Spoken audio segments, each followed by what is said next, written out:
right here and just show it for a minute. I want to start by asking you all a few questions. How many of you here are baptized Christians? Okay. And of those Christians, how many of you have sinned in the past year? In the past month? And in the past week? We'll get back to that. Now, I'm going to tell you a story.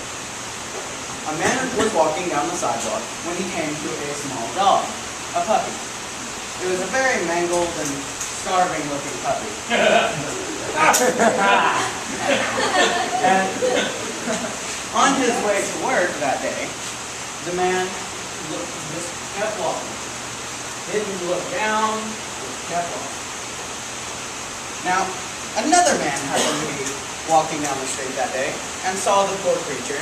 And when he saw the poor creature, he walked up and he sat down next to that puppy. You know, petted his little head a little bit, gave him a few marshmallows for food, you know, something that he had in his bag. And then he got up and walked away. Now, the final man walked past, and what he did was, it's amazing. He saw this puppy, and even though he was already late for work, he grabbed the puppy and carried him on with him the rest of the day, feeding him as he went.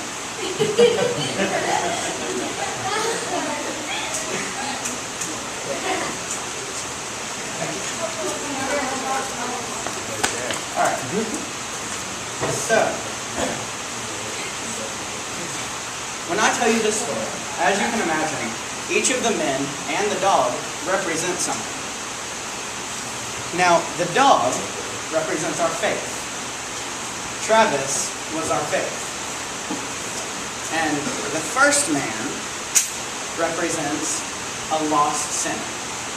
Someone who hasn't come to God, and when they see their faith on the ground, they just kept walking.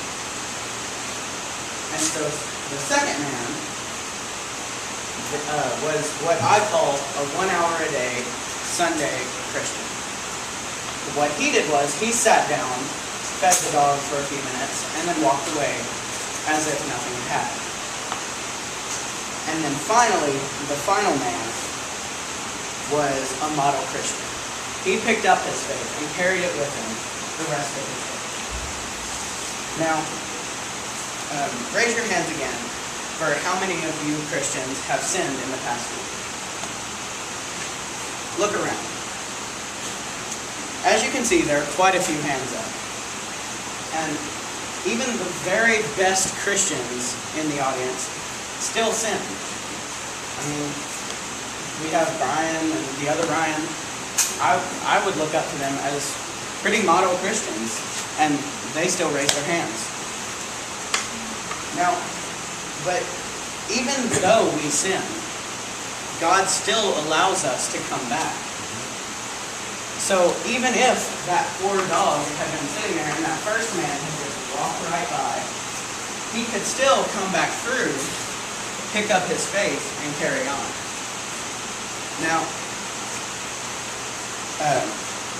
for you that are thinking about becoming a Christian, I just wanted to take this time to basically prepare you for what to expect when you do become a Christian. And it is hard. Being a Christian is very hard. And I'm not doing this to scare anyone away from becoming a Christian. I'm just preparing you for what to expect.